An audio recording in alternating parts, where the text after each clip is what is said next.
मार महला में फूली छे केसर क्यारी, चलो तो दिखाऊं बिहारी। अति सुंदर बहुत अमोलक, अति सुंदर बहुत अमोलक, रंग रंगीली छे बारी, चलो तो दिखाऊं बिहारी।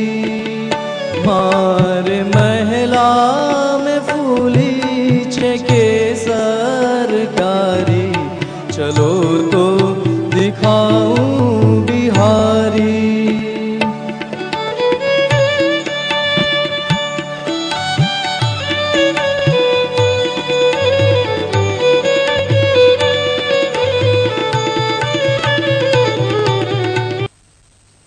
तीसरे स्कंद के दूसरे तीसरे अध्याय में भगवान कृष्ण की कितनी लीलाओं का स्मरण किया है।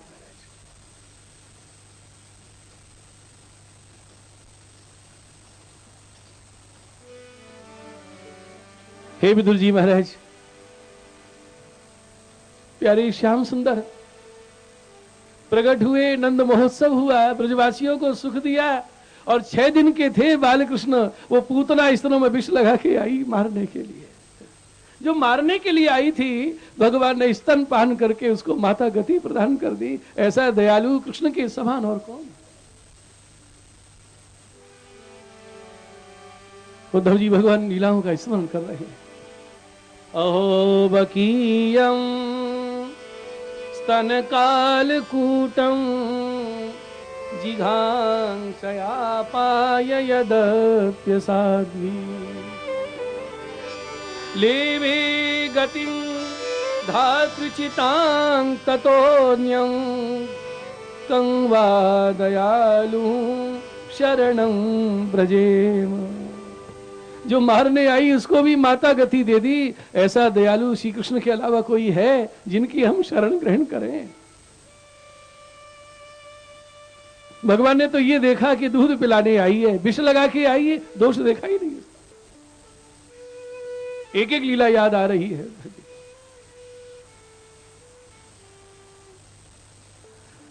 और जब उद्धव जी ने कहा भगवान की आज्ञा हुई है विदुर जी मिले तो उनको मैत्रेय मुनि के पास पहुंचा देना। जब उद्धव के मुख से ये सुना, विदुर जी का हृदय भर आया और क्या बोले कि लोग जब जगत से विदा होते हैं तो भगवान की याद करते हैं, और भगवान ने जब धराधाम का त्याग किया, निजधाम पधारे तो मुझे अधम का स्मरण किया। उस समय भगवान के अधरों पर मेरा नाम था। सब तो भगवान का नाम लेते हैं, भगवान मेरा नाम उच्चारण कर रहे, स्मरण कर करके विदुर जी का हृदय भराया। उद्धव से विदा हुए। देखिए, भक्तों का मिलन बड़ा सुखदाई है, लेकिन बिछोड़ बहुत दुखदाई। दुष्टों का मिलन रुलाता है और भक्तों का बिछोड़ रुलाता है। दुष्ट मिल जाए तो रोना आता है, और भक्त बिछड़े तो पीड़ा होती है।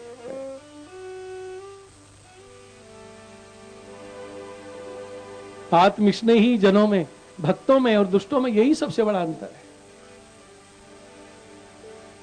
मिलत एक दारुण दुख देही, मिलत एक दारुण दुख देही, बिछुरत एक प्राण हर ले।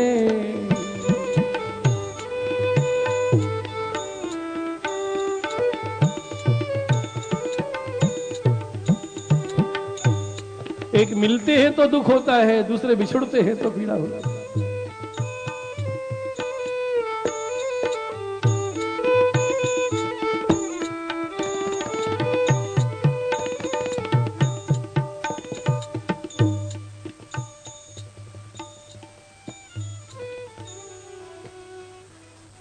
उद्धव से विदा हुआ विदुर जी। विदुर जी कौन है? धर्मराज है। मांडव ऋषि के श्राप से दासी पुत्र हुए। मांडव ऋषि जब 4 वर्ष के थे तो एक तिनके से किसी तितली को भेद दिया, तितली मर गई। बस इस अपराध के कारण धर्मराज उनको दंड देने लगे तो मांडव ऋषि ने श्राप दिया कि 4 वर्ष का बालक अनजाने में कोई अपराध करे तो उसका अपराध तो माता को लगता है, क्यों नहीं रोका? वो क्या जाने? तुम धर्मराज के पद पर बैठ के अन्याय कर रहे हो, जाओ शूद्र देह को प्राप्त होगे, दासी पुत्र होगे। धर्मराज के पद पर बैठने योग्य नहीं है।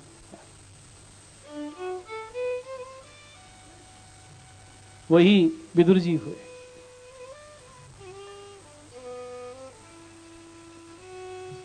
व्यास पुत्र विदुर जी हैं। और देखिए पुष्टि मार्ग में ऐसी मान्यता है, विदुर जी को सत्संग मिला मैत्री मुनि का, परम भक्त हुए विदुर जी महाराज। और यही विदुर जी फिर अगले जन्म में कौन हुए? नरसिंह मेहता, जूनागढ़।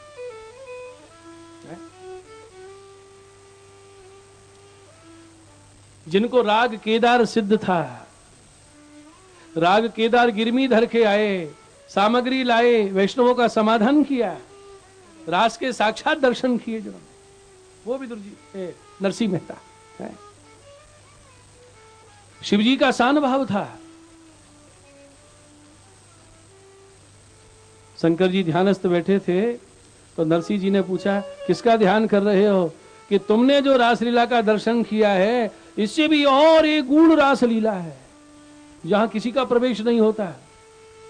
मैं गोपेश्वर बन के भी नहीं जा सकता, मैं तो उस लीला का चिंतन करता हूं। जिस लीला के संबंध में नंददास जी ने लिखा है, शिव मन ही मन ध्यावे, काहू ना है जनावे, शेष महेश सुरेश हु जाको पार ना पावे।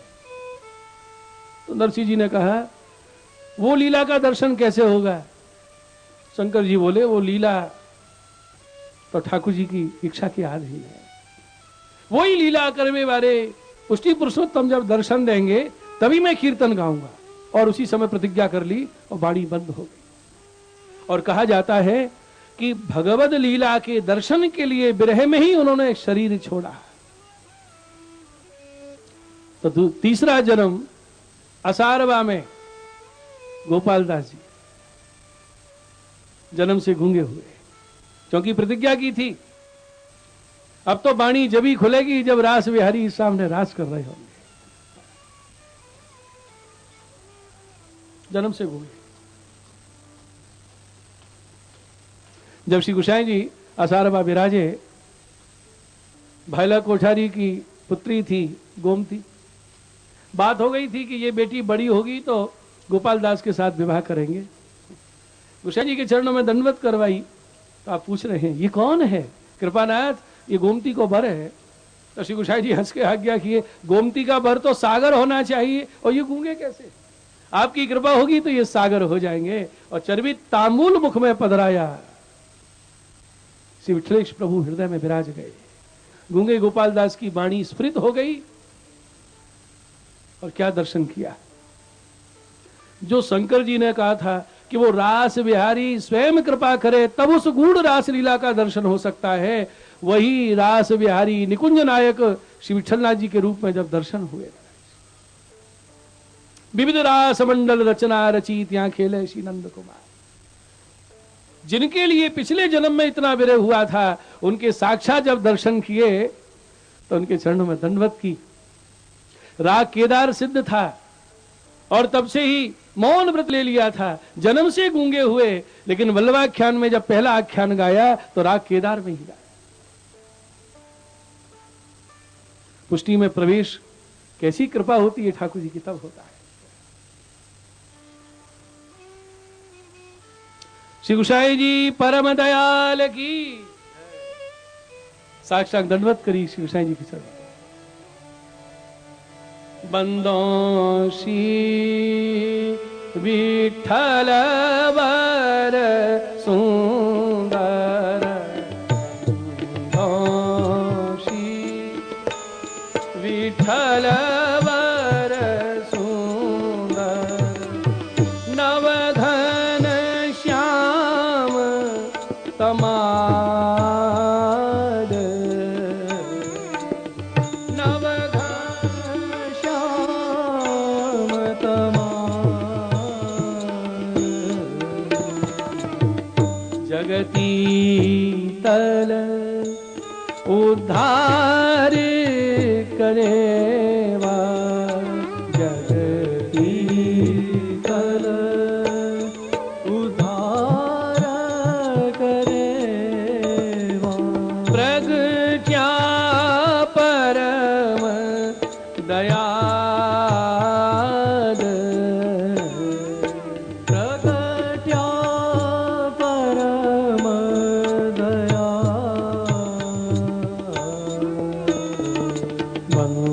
मंगोषी विठ्ठल वर सुंदर वंदो श्री विठ्ठल वर सुंदर नवघन श्याम तमाल नवघन श्याम तमाल जी। श्री गोसाई जी परम दयाल की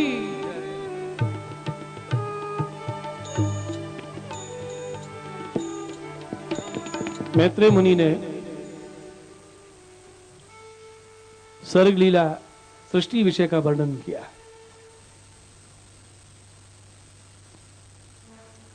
पुरुष का संयोग पाकर प्रकृति सृष्टि सृजन करती है। दोनों के संयोग से महतत्व उत्पन्न होता है। महतत्व का अर्थ है बुद्धि, और उससे 3 प्रकार का अभिमान पैदा होता है। अभिमान का तात्पर्य है अस्तित्व बोध, सात्विक, राजस, तामस। सात्विक अहंकार से देवता उत्पन्न होते हैं, राजस अहंकार से इंद्रियां उत्पन्न होती हैं, और तामस अहंकार से 5 तन्मात्राएं पैदा होती हैं। गंध तन्मात्रा से पृथ्वी, रस तन्मात्रा से जल, स्पर्श तन्मात्रा से वायु, शब्द तन्मात्रा से आकाश, 5 तत्व पैदा होते हैं, और इनसे ही विविध योनियों की शरीर की उत्पत्ति होती है। देवा नारायण अंगजाः, भगवान के श्रीअंग से देवता उत्पन्न होते हैं और भगवान की स्तुति करते हैं।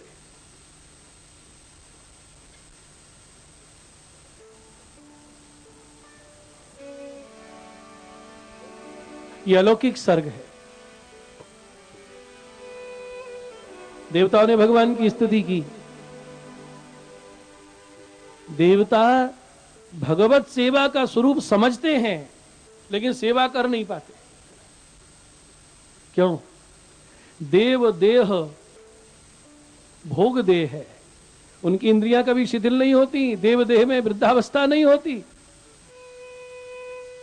इस कारण सेवा का स्वरूप समझते हुए भी वो सेवा का लाभ नहीं ले पाते, तरसते रहते हैं।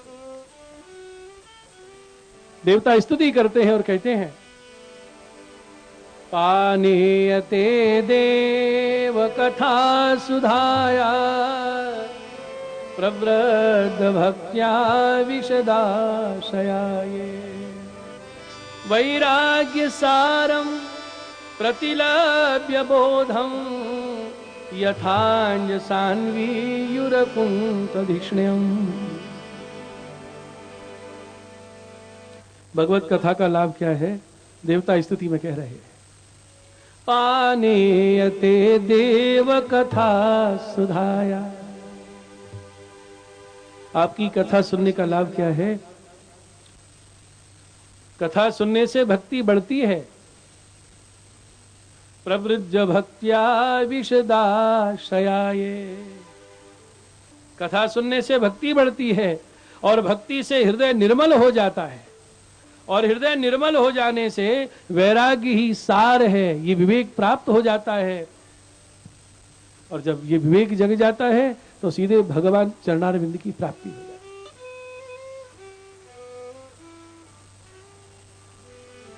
तथा परे चात्म समाधि योग बलेन जित्वा प्रकृतिं बलिष्ठाम् त्वामेव धीरा पुरुषं विशन्ति तेषां श्रमस्यान्न तु सेवयाते।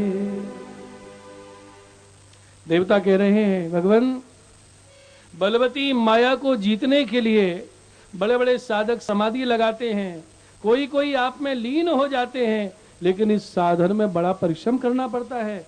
किंतु जो आपकी सेवा करते हैं वो बिना कठिन साधन के सहज ही आपको प्राप्त हो जाए। और साधन श्रम है और केवल भगवान में विलय को प्राप्त होते हैं, सायुज्य को प्राप्त होते हैं। तेसाम श्रम स्यान्नतु सेवयाते। लेकिन सेवा में ऐसा श्रम नहीं होता है और सहज ही आपको लाल लड़ा के वो आपके अति निकट पहुंच जाते हैं, आपके लीला धाम की प्राप्ति हो जाती है। भागवत में जगह जगह सेवा धर्म की चर्चा है। शेरा जी आज्ञा करते हैं, सेवा कब तक करते रहना चाहिए? जब तक इस शरीर में इतनी सामर्थ्य है कि थाली में प्रसाद है और आप थाली में से प्रसाद लेके अपने मुंह में धर सकते हो, स्वयं भोजन कर सकते हो। जब तक आप प्रसाद अपने मुंह में पधरा सकते हो तो क्या हाथ से सामग्री ठाकुर जी को नहीं रोका सकते? जब तक इतनी सामर्थ्य है हाथ में कि आप अपना उदर पोषण कर सकते हो, तब तक सेवा से दूर मत होना, सेवा से दूर मत। जब इतने हाथ अशक्य हो जाएं कि दूसरा भोजन करावे तब भोजन करें, अब क्या करें? उस समय तो सेवा का चिंतन हो पाता है, शरीर की सेवा तो संभव ही नहीं होता। तब तक ऐसा कभी विचार मत करना। लोग बाग पहले से चिंता करते हैं, सकड़ी भोग मत धरना। क्यों? ज्यादा सेवा बढ़ा ली तो बुढ़ापे में कौन करेगा?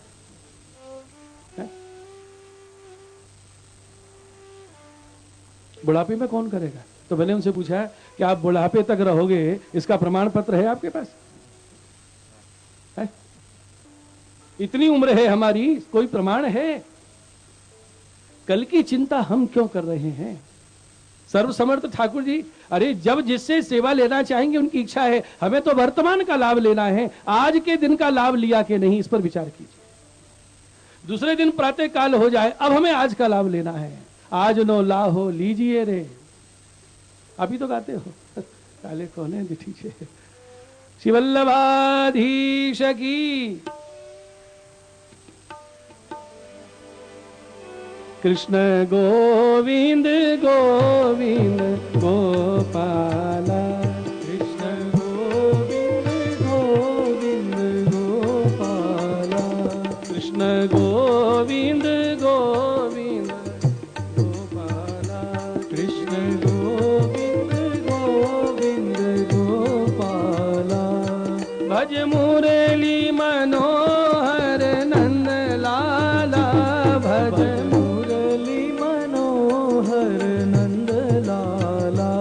कृष्ण गोविंद गोविंद गोपाला, कृष्ण गोविंद गोविंद गोपाला। मेरो मुरली मनोहर नंद लाला, मेरो मुरली मनोहर नंद लाला, कृष्ण गोविंद गोविंद गोपाला, कृष्ण गोविंद गोविंद गोपाला। सेवा क्या है? श्री राय महाप्रभु शिक्षा पत्र में आज्ञा करते हैं, दुराराधस्य सेवैव वशीकरण साधनम।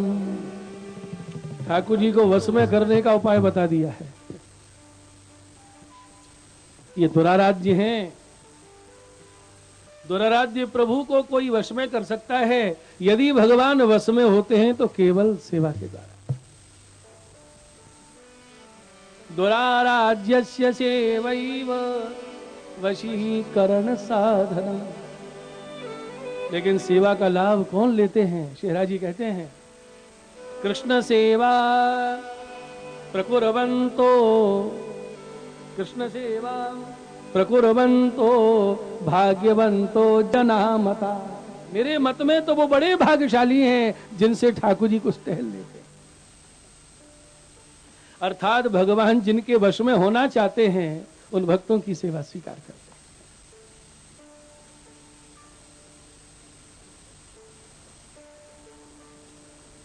भगवान से ब्रह्मांड प्रकट हुआ है।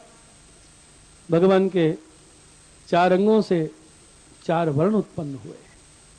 मुख से क्षत्रिय, मुख से ब्राह्मण, भुजाओं से क्षत्रिय, जंघा से वैश्य, चरणों से शूद्र वर्ण। क्या बढ़िया विवेचन है महाराज भागवत में। चारों वर्ण भगवान के 4 अंग हैं। लेकिन आज राजनीतिक विचारधारा ने परस्पर वैमनस्य का भाव पैदा कर दिया। कहीं शास्त्रों में पक्षपात नहीं है। शूद्र किसे कहते हैं? सोचती शूद्राः,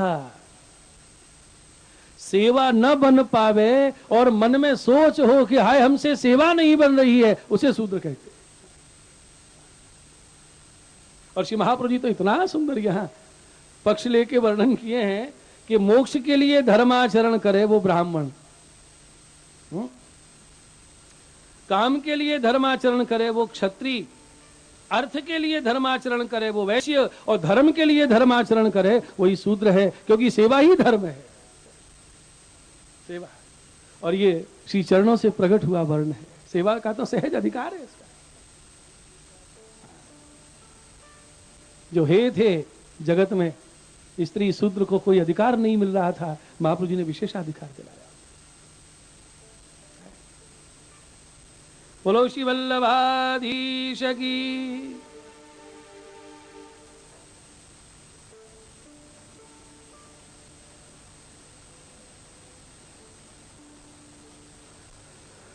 भगवान की नाभि से कमल, कमल से ब्रह्मा जी उत्पन्न हुए और ब्रह्मा जी ने भगवान की स्तुति की है।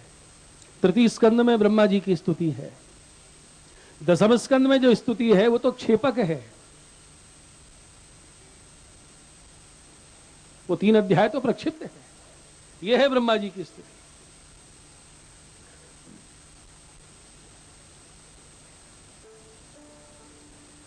ब्रह्मा कौन है?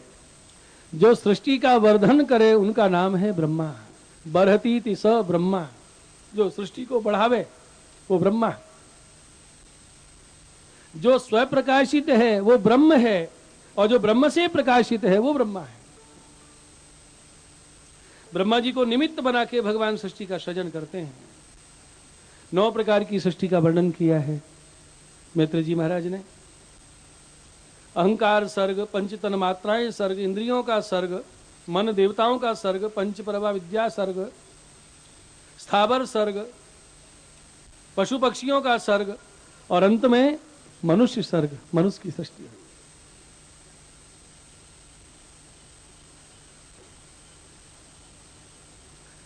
ये सब सृष्टि के लिए निमित्त हैं ब्रह्मा जी। वस्तुतः तो सारा सृष्टि सृजन कार्य भगवान के द्वारा होता है। गीता जी में भगवान आज्ञा करते हैं, सबको मैं उत्पन्न करता हूं। महर्षय सप्त पूर्वे चत्वारो मनवस्तथा मदभावा मनसा जाता येषाम लोक इमः प्रजा। 7 महर्षि, 4 ऋषि, स्वयंभुवादु, 14 मनु, ये सारी प्रजा मेरे संकल्प से उत्पन्न होती है। सर्वभूतानि कौन्तेय प्रकृतिं यान्ति मामिकां कल्पक्षये पुनस्तानि कल्पादौ विसृजाम्यहम्। मैं ही सबको उत्पन्न करता हूं और मुझ में ही सब लीन हो जाते हैं। सृष्टि के आदि में कौन कौन है? मन से सनकादि ऋषि उत्पन्न हुए, मानसी सृष्टि, सनक, सनंदन, सनातन, सनत कुमार। पुत्रों से कहा सृष्टि का विस्तार करो, वे तो विरक्त हुए। ब्रह्मा जी को रोष आया, भ्रों के बीच से रुद्र उत्पन्न हुए। जब कोई सृष्टि नहीं है उस समय भी ये विराजते हैं। सर्वप्रथम इनका आविर्भाव हुआ है, और यही भगवान को तत्वतः जानने वाले, ब्रह्मा जी के अंग से 10 ऋषि उत्पन्न हुए, 9 ऋषि गृहस्थ होंगे जिनको देवती जी की कन्या ब्याही जाएंगी, और 10वें ऋषि नारद जी विरक्त हुए। तो आदि वैष्णव कौन है? भगवान ने जिनको ज्ञान दिया है, ब्रह्मा जी स्वरूप जानते हैं भगवत कृपा से थोड़ा, सनकादि जानते हैं, नारद जी जानते हैं, लक्ष्मी जो भगवान के चरण पर लौटती हैं वो जानती हैं, और रुद्र शिव जानते हैं जो परम वैष्णव है। और यही 4 संप्रदायों के आदि आचार्य हैं। भगवान ने इनको जो उपदेश दिया है, इनको जो विधि दिखाई, वही चतुर्थ संप्रदाय की परंपरा है। ये संप्रदायों का इतना प्राचीन संबंध है। शास्त्रों में कहा गया है 4 ही संप्रदाय है, श्री ब्रह्म रुद्र सनका वैष्णवा क्षिति पावना चत्वारस्ते कलौ भाव्या संप्रदाय प्रवर्तका। श्री संप्रदाय, ब्रह्म संप्रदाय, रुद्र संप्रदाय, सनकादि संप्रदाय, 4। श्री संप्रदाय की परंपरा श्री रामानुज संप्रदाय, और उसी के अनुगत्य हुए श्री रामानंदाचार्य। अनुगत्य हुए बिना संप्रदाय को प्रामाणिकता नहीं मिलती थी। जैसे मध्व संप्रदाय के अनुगत्य हुए चैतन्य संप्रदाय, गौड़ीय वैष्णव संप्रदाय, निम्बार्क संप्रदाय के अनुगत्य हुए हरिदासी संप्रदाय, राधा वल्लभी आदि अनुगत्य हुए। ये परंपरा है प्राचीन। और विष्णु स्वामी परंपरा में बिलमंगल आचार्य हुए, और उन्हीं ने वल्लभाचार्य जी को तिलक किया। एक दिन मैंने ये निवेदन किया था, ये रुद्र संप्रदाय की परंपरा। बोलो श्री वल्लभाधीश की। और पुष्टि मार्ग की एक स्वतंत्र परंपरा भी है। स्वयं भगवान ने पवित्र एकादशी की रात्रि को श्री महाप्रभु जी को ब्रह्म संबंध की आज्ञा दी है। ये स्वतंत्र परंपरा, यही तो अनुग्रह है, यही पुष्टि है। और क्या कहा है? श्रीनाथ जी के वचन हैं, जय जय। श्री महाप्रभु जी के लिए कौन सा शब्द प्रयोग कर रहे हैं श्रीनाथ जी? जय जय कही। तब से हमारी यह रीत बन गई, बल्लभ कुल के आगे हम विनती करते हैं जय जय। ये जय जय शब्द कब से चला है? श्रीनाथ जी बोले, करे हो अंगीकार बचन जय ध्रुव यह मेरो, जहां मो को पधरा हो ताही घर करो बसेरो। आप मुझे जहां पधरा दोगे वे वहीं विराजमान हो जाऊंगा, और आप जिसका हाथ पकड़ के मेरे हाथ में सौंप दोगे, आप जिसका ब्रह्म संबंध करा दोगे। क्या बोले श्रीनाथ जी कि एक बार चाहे अपराध देके आप त्याग कर देना, लेकिन मैं त्याग नहीं करूंगा। केवल महाप्रभु जी के ऊपर श्री ठाकुर जी रीझे हैं कि आपके द्वारा जो शरण आवेंगे, आपका नाम लेके, आपकी कहानी देखे, 1.5 हाथ से भोग धरेंगे तो मैं वाकू सीधे हाथ की सामग्री मान के रुकूंगा। रुको सुख और उगावेंगे तो मैं सरस सामग्री मान के रुकूंगा। और जब पवित्रा धराई तो ठाकुर जी ने पवित्रा के रूप में उन भक्तों को ही अंगीकार कर लिया है। ये सब मेरे कंठहार हैं, मैं इनको कभी दूर नहीं होने दूंगा।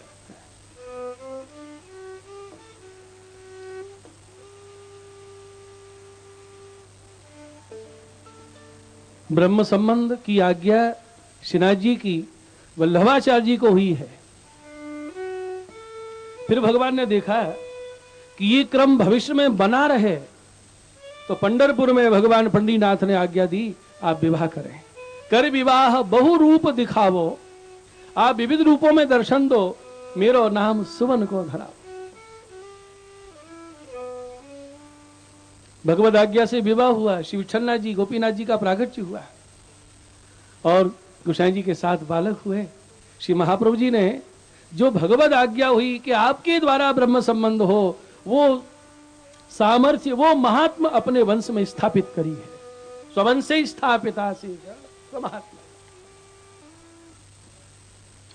इतिहास में ऐसा वर्णन है कि गोकुल में श्री विठलनाथ जी विराजते हैं। श्री लालदास जी बालकों के संग खेलते, बालक काका जी कहते तो वो भी काका जी कहते, कभी कभी गोसाई जी की गोदी में विराज जाते और आप बड़ा लाड़ करते। जब श्री विठलनाथ जी ने सप्त बालकों को सप्त निधि माथे पधराई तो श्रीलाल जी पधारे और विनती करी, काका जी हम भी तो आपके पुत्र हैं, हमें भी तो ठाकुर जी पधराओ। गोसाई जी ने उनको अष्टम लाल जी घोषित किया और श्री गोपीनाथ जी का स्वरूप माथे पधराया, जो पहले डेरा गाजी खान पाकिस्तान में विराजते थे, आज वृंदावन में विराज रहे हैं। अष्टम लाल जी के रूप में उनको स्वीकार किया, निधि भी माथे पधराई, लेकिन देखिए मर्यादा, औरस पुत्र हुए, गोद ले हुए पुत्र हुए, लेकिन ब्रह्म संबंध का अधिकार नहीं दिया। क्यों? क्योंकि श्रीनाथ जी की आज्ञा है आपके द्वारा, ये सारस्वत ब्राह्मण हैं, हमारे औरस गोद लिए पुत्र है अष्टम लाल जी, लेकिन हमारे अंश, हमारी संतान कहां है? अष्टम लाल जी को केवल अष्टाक्षर सुनाने का अधिकार दिया है, ब्रह्म संबंध का नहीं। और जब रसखान जी श्रीनाथ जी के चित्र का दर्शन करके दर्शन के लिए ब्रज में आए, मंदिर में प्रवेश करने लगे, द्वारपालों ने धक्का देकर भगा दिया। गोविंद कुंड पे खड़े खड़े 3 दिन बीत गए कि महबूब यहां से निकलेंगे। 3 दिन रात विरह में रोते बीती। श्रीनाथ जी ने रसखान को दर्शन दिया और रसखान पीछे पीछे भागे, आगे आगे श्रीनाथ जी, पीछे पीछे रसखान, 2 हाथ का फासला, और भागने में तो बड़े चतुर है हमारे। वो काले वन भागे उसे ले ही गए हमारे संग में, 2 हाथ का फासला, पछाड़ खा के रसखान जी नीचे गिर पड़े। और श्रीनाथ जी आज रसखान के लिए जतीपुरा से दौरे दौरे कहां गए? श्रीमद गोकुल। श्रीमद गोकुल, श्रीनाथ जी गोकुल नहीं पधारे हैं, नवनीत लाल पधारे हैं जतीपुरा। श्रीनाथ जी तो अचल विराजे, महाप्रभु जी ने पाठ बैठाए, लेकिन आज श्रीनाथ जी भावात्मक स्वरूप से, भक्तोद्धारक स्वरूप से श्रीमद गोकुल पधारे। गोसाई जी बैठक में विराज रहे हैं और श्रीनाथ जी सामने से दौड़े पधार रहे हैं, ब्रजरज शीन में लगी हाँप रहे हैं, गोदी में पधराया, हृदय से लगाया, बाबा आज आप गोकुल पधारे हो? तो श्रीनाथ जी बोले मैं दौड़ो दौड़ो आया हूं। बाबा ऐसी कहा बात है, कोई वैष्णव को आज्ञा दे देते, कोई खवास को आज्ञा दे देते। तो श्रीनाथ जी कहा बोले, वो रसखान वो पकड़ने के लिए दौड़ के आ रहे हो, सुबह भाज आए। बाबा क्यों आपको पकड़ने के लिए दौड़ रहे थे?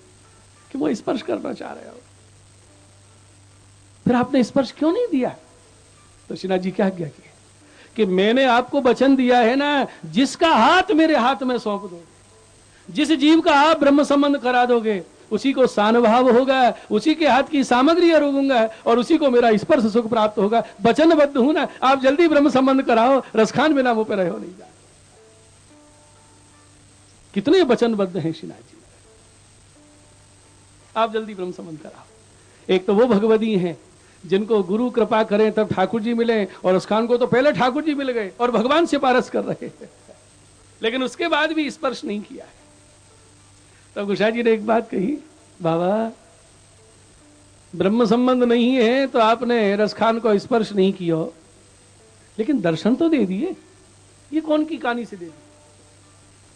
आप जल्दी ब्रह्म संबंध कराओ। एक तो वो भगवती हैं जिनको गुरु कृपा करें तब ठाकुर जी मिले, और रसखान को तो पहले ठाकुर जी मिल गए और भगवान से पारस कर रहे हैं, लेकिन उसके बाद भी स्पर्श नहीं किया है। तब गोसाई जी ने एक बात कही, बाबा ब्रह्म संबंध नहीं है तो आपने रसखान को स्पर्श नहीं किया, लेकिन दर्शन तो दे दिए, ये कौन की कहानी से दे दी? ये दर्शन का अधिकार कैसे? अभी तो उन्होंने अष्टाक्षर नाम भी नहीं सुना है। तो श्रीनाथ जी ने क्या आज्ञा करी, बाको विरह मोह से सहन नहीं भया, विरह सहन नहीं हुआ। भाव क्या है कि विरह अग्नि, ताप अग्नि वैश्वानर वल्लभ का स्वरूप है। वो ताप रूप से जब वैश्वानर रूप से वल्लभ हृदय में प्रकट हो गए, वो वल्लभ वैश्वानर की कहानी से दर्शन दिए, लेकिन स्पर्श नहीं दिया। शिवल्लभाधीश की पूजपाठ महर्षि बना रहे हैं, बोलो शिवल्लभाधीश की, श्री यमुने महारानी की।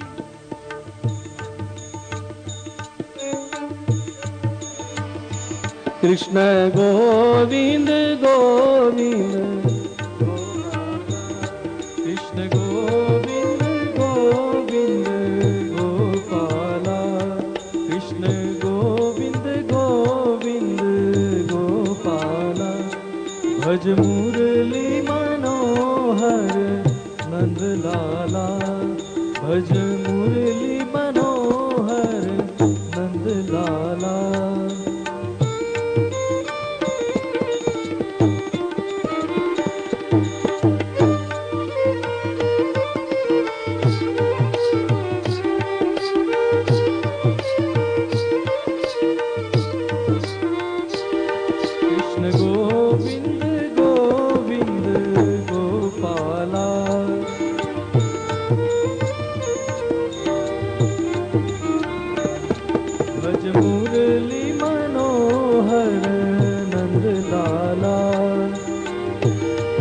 भज मुरली मनोहर नंद लाला।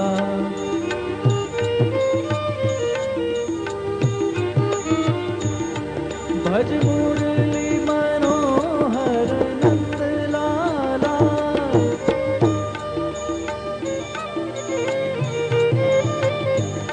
भज मुरली मनोहर नंद लाला।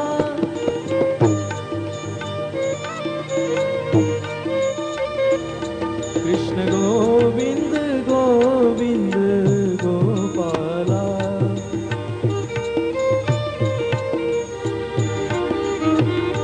कृष्ण गोविंद गोविंद गोपाला।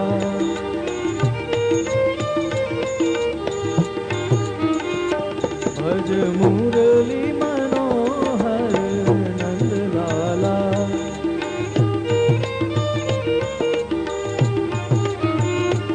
कृष्ण गोविंद गोविंद गोपाला।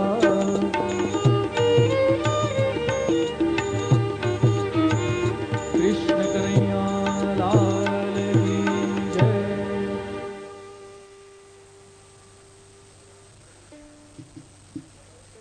श्री गोवर्धन नाथ की।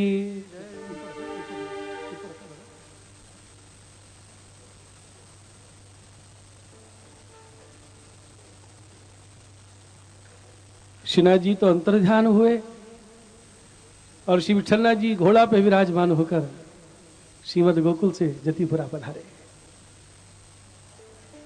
देश की।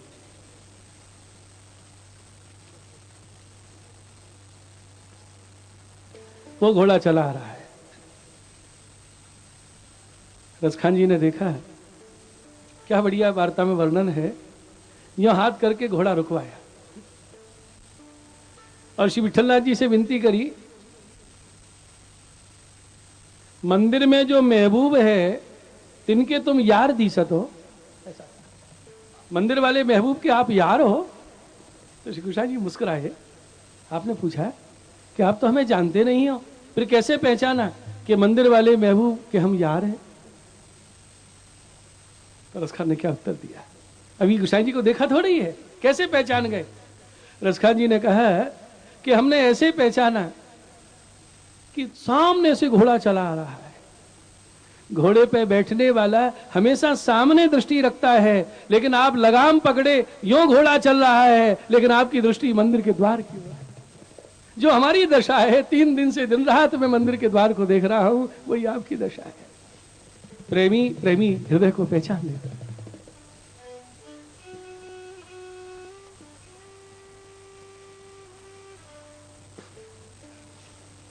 कितना स्नेह है श्रीनाथ जी का गुसाई जी में, गुसाई जी का श्रीनाथ जी में। मंदिर में पधारे, सेवा पहुंचे, अनवसर हुए, श्रीनाथ जी से आज्ञा ले रहे हैं, बाबा मैं गोकुल जाऊं? श्रीनाथ जी यूं ग्रीवा हिला रहे, नहीं। बाबा मैं हो जाऊं? नहीं। फिर ग्रीवा हिलाई, जैसी आपकी इच्छा। जब श्री गुसाई जी निज मंदिर से तिवारी में पधारे, तिवारी से चौक में, चौक से पौरी में पधारे, तो श्रीनाथ जी मंदिर से चौक में आ गए। और जब दरवाजे से दंडवत करके आप नीचे उतर रहे हैं श्रीनाथ जी से, तो श्रीनाथ जी द्वार पे खड़े हैं। दंडवती शिला के पास श्री गुसाई जी पधारे हैं, तो श्रीनाथ जी निज मंदिर में दौड़े गए और झरोखा में से झांक रहे हैं। दोनों की आंखों से आंसू। गोविंद स्वामी खड़े दर्शन कर रहे हैं और उन्होंने क्या गाया उस समय? ऐसी प्रीत कहूं नहीं देखी, ऐसी प्रीत कहूं नहीं देखी, जसमती सुत बल्लभ सुत जैसी, शेष सहस्त्र मुख जात न लेखी। यशोदा नंदन श्री कृष्ण श्रीनाथ जी की प्रीत और वल्लभ नंदन विठलनाथ जी की प्रीत, मैंने ऐसा जगत में उदाहरण नहीं देखा। आज्ञा मांग चले पुनि गोकुल, फिर झांकत झरोखन पेखी। जब आज्ञा मांग के श्री गुसाई जी गोकुल के लिए विदा हो रहे हैं, श्रीनाथ जी झरोखा में से झांक रहे। इनको कियो सबई जी भावत, करत श्रृंगार विचित्र विशेखी। गोविंद स्वामी से ये विरह देखा नहीं गया, तो हरिदास वर गिरिराज जी के सामने झोली फैला के कहा, गोविंद प्रभु गोवर्धन सो मांगत, बिछुड़े पल छिन अर्ध निमेखी, गिरिराज जी के शिखर पर दोनों का मिलन हो, कभी बिछोड़ का मुझे दर्शन ना हो। हे गिरिराज महाराज, मैं झोली फैला के यही मांग रहा हूं। और रसखान जी को साथ लेके गोकुल आए।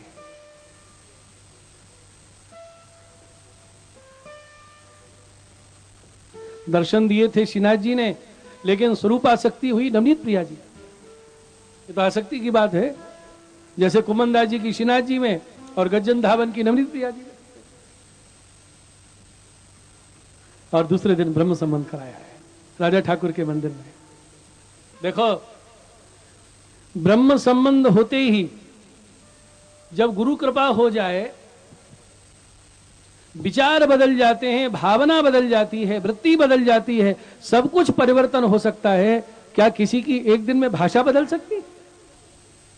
जो कल तक यावनी भाषा बोलते थे, आज ब्रह्म संबंध हुआ है और कल गोसाई जी ने आज्ञा करी, जाओ नवनीत प्रिया जी के मंगला जी के दर्शन करो।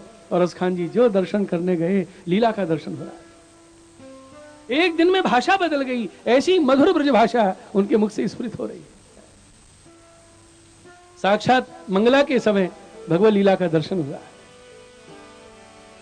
और रसखान जी ने गाया, धूर भरे अति शोभित श्याम जू, धूर अति शोभित श्याम, तैसी बनी सिर सुंदर चोटी, तैसी बनी सिर सुंदर चोटी, खेलत खात फिरे अंगना, खेलत खात फिरे अंगना, पग पे जनी बाजत पीरी कछोटी, पग पे जनी।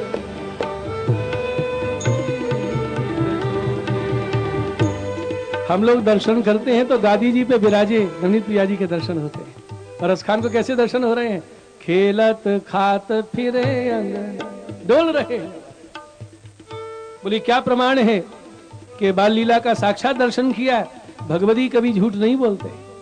रसखान जी ने गाया, या छवि को रस खान बिलोकत, या छवि को रस खान बिलोकत माने देखना, खेलत खात फिरे, ये साक्षात दर्शन है। खेलत खात फिरे अंगना, खेलत खात फिरे अंगना, पग पे जनी बाजत पीरी कछोटी, पग पे जनी बाजत पीरी कछोटी, काग के भाग बड़े सजनी,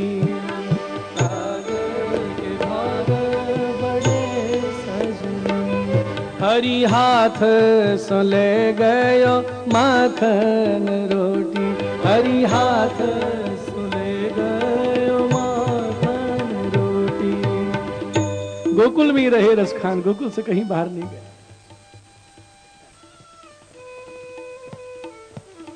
कहते हैं मुगल उनकी कंठियां तोड़ देते थे। काफिर हो गया है। तो रसखान जी ने क्या किया?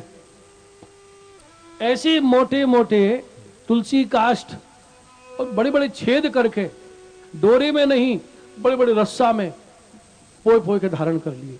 कंठी नहीं कंठा, गले में, वक्ष पे, घोंटू ताई लंबे लंबे, तोड़ो कहां तक तोड़ो। ऐसे ऐसे बड़े बड़े काष्ठ के कंठा धारण किए, रोज तोड़ देते और वो धारण कर लेते। एक दिन क्या हुआ, यमुना पान करके रसखान जी लौट रहे थे और सामने श्री गोसाई जी पधारे और ऐसे ऐसे कंठा जब पहरे देखे तो श्री रसखान जी शर्मा गए, एक पेड़ की ओट में छिपने लगे। गोसाई जी ने बुलाया, रसखान यहाँ आओ। आए, दंडवत करके दूर खड़े हैं। गोसाई जी ने आज्ञा की, रसखान हमने तुम्हें 2 कंठी दी थी, एक नाम सुनाया था उस दिन और दूसरी कंठी ब्रह्म संबंध के दिन पहनाई, और ये इतने सारे कंठा ये तो हमने दीक्षा में दिए नहीं है, ये कहां से धारण कर लिए? तो देखो दीनता रसखान जी की, क्या बोले कृपानाथ, ये नहीं कहा कि हमारे सजाती लोग कंठी तोड़ देते हैं ना। रसखान जी ने कहा कृपानाथ, मैंने सुना है डूबते को तिनके का सहारा, कोई नदी में डूब रहा हो, थोड़ा तिनका लकड़ी का सहारा मिल जाए तो वो पार हो जाता है। तो कोई हल्का हो वो हल्की लकड़ी से पार हो जाता है, और कोई बहुत भारी हो तो उसको लकड़ी भी ज्यादा चाहिए भारी। कृपानाथ, मेरे अंदर पापों का इतना बोझ है कि वो कंठी नहीं, इन कंठों से मैं पार हो जाऊंगा, इसलिए मैंने धारण किया। कृष्ण जी का हृदय भराया, कैसी दृढ़ निष्ठा है इनकी महाराज, ऐसे भक्त हुए। तो श्री वल्लभाचार्य जी के संप्रदाय की दो परंपराएं हैं, पुरस्सर परंपरा है और एक स्वतंत्र परंपरा है। श्रीनाथ जी ने इतनी तक आज्ञा कर दी कि आप त्याग दोगे लेकिन मैं त्याग नहीं करूंगा। किसका है? जो आपके द्वारा मुझे समर्पित होगा। और भगवान के इन वचनों पर आप विश्वास रखिए, नहीं छोड़ सकते श्री ठाकुर जी। वो तो रोज दर्शन दे रहे हैं, एक हाथ ऊंचा करके बुला रहे हैं, दूसरे हाथ से मुट्ठी से कलाई पकड़ रखी है। अरे रामदास जी को प्रसंग है ना, रामदास पत्नी से बोले गोबर समेट लो, नहीं कोई वैष्णव आए के ले जाएंगे। महाप्रभु जी के कान में ये वचन पड़े कि जो हमारा सेवक है कि गोबर भी ना दे सके, तो आपके मुख से क्या निकला? हमने रामदास का त्याग कर दिया। वैष्णव ने जय श्री कृष्ण बंद कर दी, अब है तो वैष्णव। जलेबी ठाकुर जी को भोग धरी, आज भी गिरिराज जी की तरटी में जलेबी सिद्ध हुए, यो दोना लेके हे श्री जी बाबा अंगीकार करो। श्री महाप्रभु जी जब श्रीनाथ जी की सेवा में पधारे तो क्या दर्शन किए? जलेबी हाथ में लिए श्रीनाथ जी और दूसरी जलेबी मुख में दबी है। पूछी बाबा आज जलेबी सामग्री भोग तो धरी नहीं, ये कहाँ रोगे आए? तो श्रीनाथ जी हंस के बोले वो आपको सेवक रामदास है ना, माने समर्पी से मैंने रोगे। बाबा हमने तो आपको त्याग किया है और आप आके हाथ की जलेबी रोगे हो। तो श्रीनाथ जी क्या बोले? आपने त्याग किया है, हमने त्याग थोड़ी किया। ठाकुर जी नहीं छोड़ सकते इसको महाराज। तो ये सब प्रसंग इसके साक्षी हैं। ब्रह्म संबंध की दीक्षा श्रीनाथ जी की आज्ञा महाप्रभु जी को हुई है और वल्लभ कुल द्वारा ही ये दीक्षा होती है, वही मान्य है। वल्लभ की कहानी से ठाकुर जी हमारे घर विराजते हैं, माथे विराजते हैं, हमारे हाथ की सामग्री रोकते हैं। और हमारे पास कोई बल नहीं है, केवल श्री वल्लभ की कृपा का ही तो बल है। जैसे हैं हम तो आपके, इनकी आणी से सारी कृपा की वर्षा होती है। ये चार संप्रदाय के आदि चार आचार्य भगवान से प्रकट हुए। सृष्टि सृजन क्या है? शुद्धाद्वैत दर्शन में श्री महाप्रभु जी आज्ञा करते हैं, नमो भगवते तस्मै कृष्णायाद्भुत कर्मणे रूप नाम विभेदेन जगत क्रीडति यो यतः। इस जगत में रूप नाम का परिवर्तन करके भगवान ही क्रीड़ा कर रहे हैं। ये सब कुछ भगवान का स्वरूप है। सर्वम खलविदं ब्रह्म। अरे सोने को गला दो और आकार दे दिया तो उसका नाम बदल गया। ये क्या है? हार। ये क्या है? कुंडल। ये क्या है? कंगन। और सब गला दो तो क्या है? सोना। भगवान सतरूप से जगत को उत्पन्न करते हैं, सदचित रूप से जीव को उत्पन्न करते हैं और स्वयं भगवान सच्चिदानंद। नाम रूप विभेदेन, इस जगत में रूप नाम का परिवर्तन करके भगवान ही क्रीड़ा कर रहे हैं। ये ब्रह्मवाद है।